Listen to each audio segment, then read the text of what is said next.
मगर कैसे रामानुजन ने इन्फिनिटी को डिफाइन कर दिया यार? यार कैसे कोई चीज जो डिफाइन नहीं है डिफाइन हो सकती है? ये समझ के कि संसार की हर इन्फिनिटी का मतलब अलग होता है। यूनिवर्स की हर उलझन में कोई ना कोई पैटर्न छुपा होता है। यानी हर इन्फिनिटी इन्फिनिटी ही है मगर अलग अलग पैटर्न में। एग्जैक्टली अब जैसे 1 + 2 + 3 + 4 अप टू इन्फिनिटी क्या होगा? यार इन्फिनिटी ही होगा। करेक्ट। मगर ये इन्फिनिटी इन्फिनिटी माइनस इन्फिनिटी से अलग होगा। यानी कि यूनिवर्स की हर उलझन में कोई ना कोई पैटर्न छुपा होता है।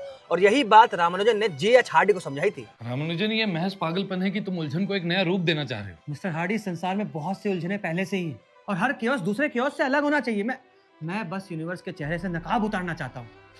तुम्हारा कहने का मतलब ये नहीं है कि 1 + 2 + 3 अप टू इन्फिनिटी -1/12 होता है, बल्कि इससे पैदा हो रही इन्फिनिटी का एक रूप होता है। हम हर केओस में पैटर्न ढूंढ सकते हैं। और आज रामानुजन की वजह से ही स्ट्रिंग थ्योरी का वजूद है। क्योंकि स्ट्रिंग थ्योरी की हर वाइब्रेशन हमेशा इन्फिनिटी की ओर इशारा करती है। और अगर रामानुजन ने इन्फिनिटी को चेहरा नहीं पहनाया होता तो स्ट्रिंग थ्योरी की मैथमेटिक्स कभी आकार ही नहीं ले पाती। पर यार रामानुजन बिना किसी प्रूफ के इन रिजल्ट्स पर पहुंचा कैसे? अपने सपनों के जरिए। 1 + 2 + 3 + 4 + 5 + up to infinity = -1/12।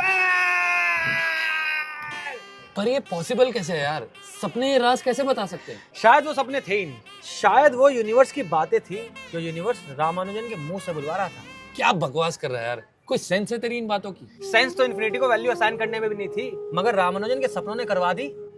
You mean universe हमसे बात कर सकता है? ये बात तो सिर्फ रामानुजन बता सकते हैं, क्योंकि यूनिवर्स इन्फिनाइट है and he was the only man who knew infinity. You are the man who know infinity.